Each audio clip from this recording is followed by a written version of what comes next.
Bom dia a todos, eu sou José Rosa, este é o canal Zé Educando. Estamos aqui na sexta-feira para mostrar mais um bom livro para vocês, que a gente chamou de Sextou com Livros. Hoje o dia aqui está meio nublado, meio chuvoso, no litoral norte da Bahia, mas vamos em frente. Eu quero logo avisá-los que o livro de hoje é um grande desafio para mim e também um grande desafio para vocês. Vocês vão perceber por quê. O nome do livro que eu vou comentar com vocês é o último livro que esse autor escreveu, e o livro chama-se Breves Respostas para Grandes Questões.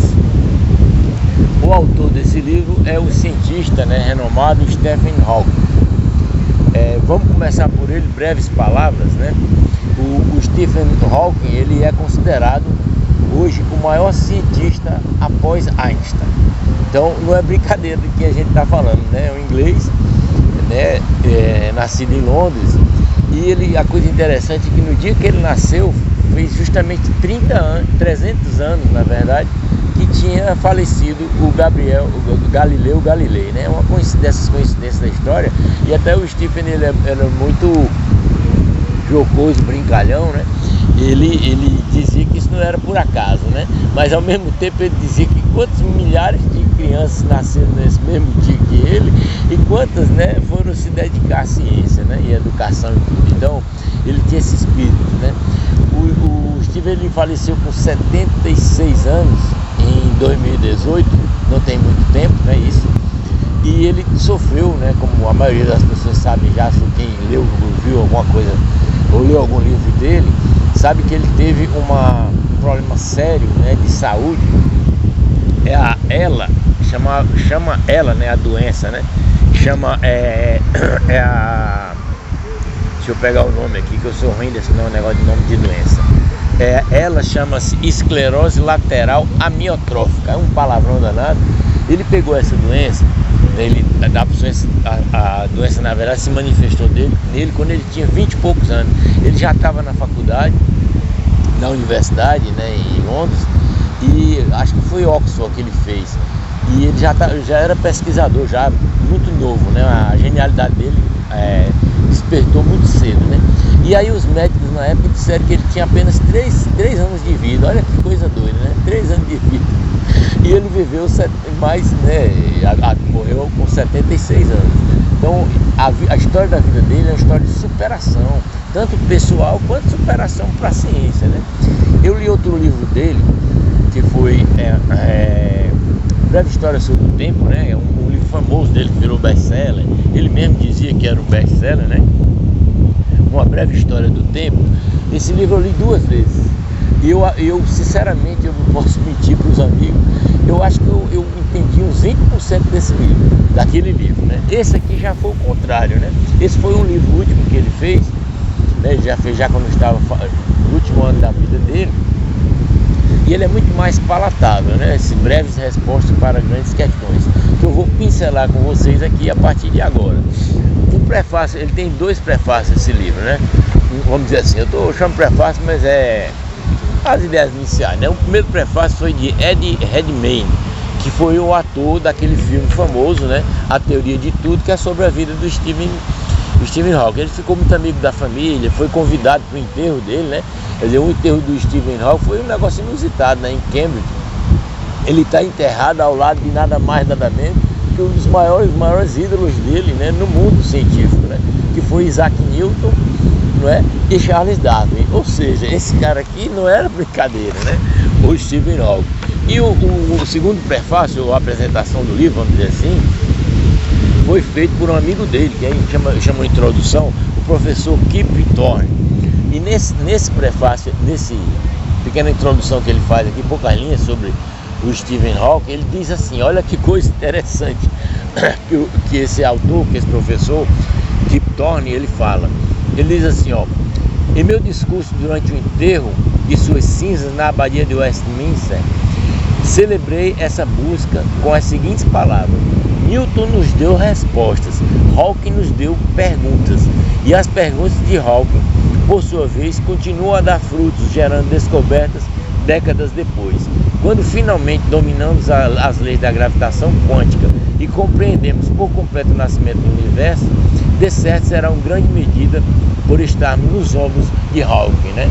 Tem aquela frase, né, célebre, né, de Isaac Newton, dizia que eu só cheguei onde cheguei, eu só fiz o que eu fiz porque eu estava sob os ombros de gigantes, né? E gigantes, o Newton, Isaac Newton, se referindo a todos os cientistas que vieram antes dele, inclusive Galilei, né? Rapaz, esse livro aqui eu marquei, sem brincadeira, eu marquei aqui, sei lá, umas 10 partes assim para mostrar para vocês, mas esse vídeo vai extrapolar aqui o que se destina dele. Então eu vou fazer um negócio meio esquisito aqui, e também para não dar spoiler, que o pessoal chama de spoiler, eu vou dizer só as questões que ele pergunta, né, e responde nesse livro, né? São 10, né? O Stephen Hawking, ele diz assim, ó, primeiro ele faz a auto-pergunta: por que formular grandes questões, né? Que na verdade ele era um filósofo, né? Um filósofo da ciência, né? As perguntas foram as seguintes: a primeira, Deus existe? Aí eu vou dar uma pinceladinha nisso, porque é interessante demais. 2, como tudo começou? 3, existe outra vida inteligente no universo? 4, podemos prever o futuro? 5, o que há dentro de um buraco negro? 6, a viagem no tempo é possível? 7, sobreviveremos na Terra? 8, deveríamos colonizar o espaço? 9, inteligência artificial vai nos superar? 10, como moldaremos o futuro? Então esse livro é riquíssimo e ele tem 200 e poucas páginas, presta atenção, que coisa interessante, né? Mas o que eu queria dizer também para vocês nesse momento é que a busca dele, né, e de outros cientistas, né, da mesma sequência, né, do mesmo nível que é difícil do Stephen Hawking atualmente, eles têm a tendência, né, de procurar uma teoria do tudo, né, ou seja, unificar todos os campos, né, a teoria gravitacional, a física quântica, e ter uma teoria única para explicar os fenômenos físicos do universo. Tem cientistas, por exemplo, como Marcelo Gleiser, né, o grande brasileiro, né, professor também nos Estados Unidos, na universidade, que ele é contra isso. É interessante, eu já li muito livro do Marcelo Gleiser, comentei alguns aqui, e ele é contrário a isso. Ele acha que o homem nunca vai conseguir fazer uma teoria unificada do universo, né? E aí é interessante como você tem essas duas correntes científicas hoje, mas o Stephen Hawking, ele morreu com esse pensamento. Então, assim, eu vou pincelar só 2, 3 partezinhas aqui, e a primeira delas não podia deixar de dizer que é o primeiro capítulo, né? Perguntando sobre Deus existe. Aí ele fala aqui 2 coisinhas que eu acho que vale a pena a gente comentar. Ele diz assim, ó, lá no final já do capítulo: se eu tenho fé, ele se auto-pergunta, né? Cada um é livre para acreditar no que quiser.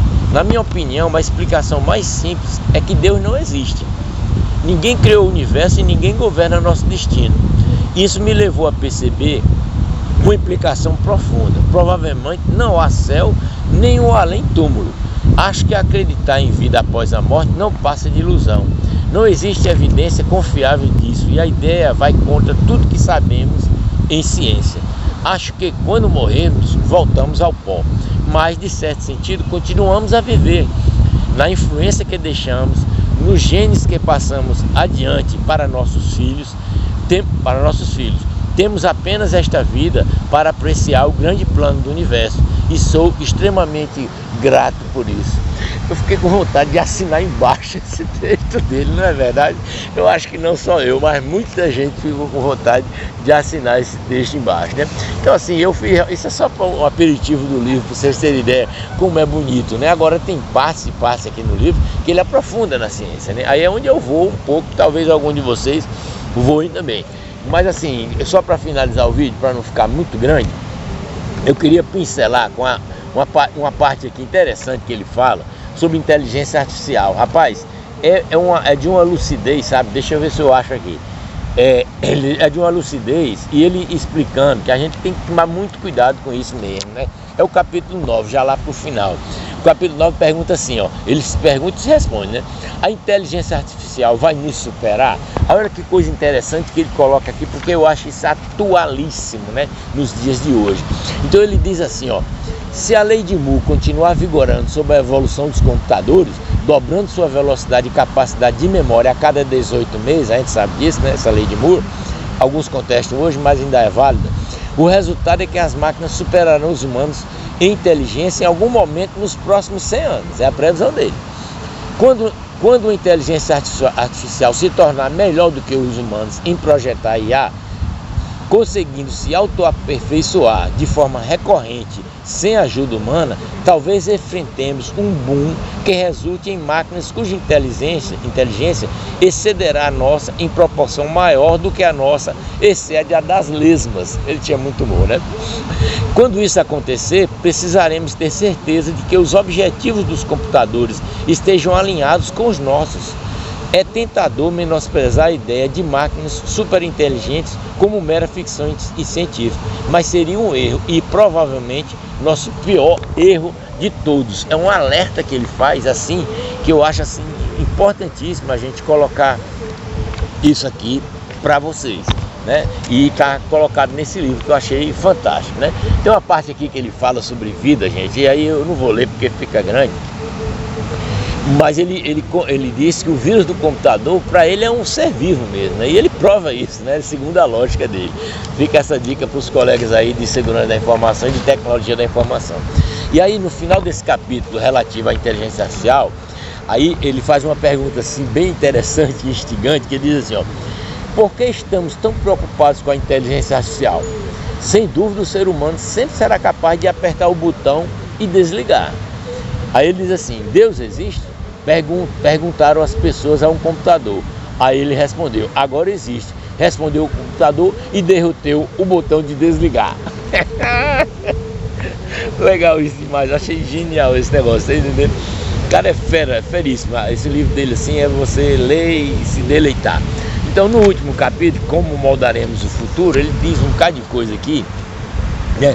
E ele é muito voltado para a educação, né? Educação científica, né? E ele diz assim, depois de falar muito sobre isso, né? Sobre a questão o mundo formado por uma elite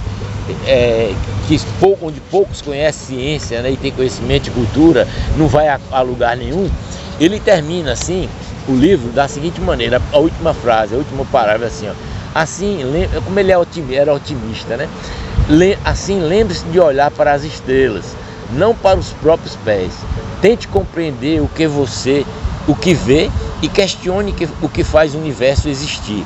Seja curioso, e por mais que a vida pareça difícil, sempre há algo que você pode e consegue fazer. Nunca desista, deixe sua imaginação correr solta, molde o futuro. Esse cara realmente foi genial, né, gente? É um negócio assim fantástico esse livro. Eu recomendo fortemente a vocês, quem gosta de livro, principalmente, né, quem gosta de ciência, esse livro vale a pena. Um forte abraço, obrigado por terem vindo até aqui. Deixa eu ir embora que a chuva está chegando. Um forte abraço, por favor, comente o que desejarem, curtam o vídeo, coloquem o sininho para receber as notificações, se inscrevam no canal se não tiver inscrito ainda.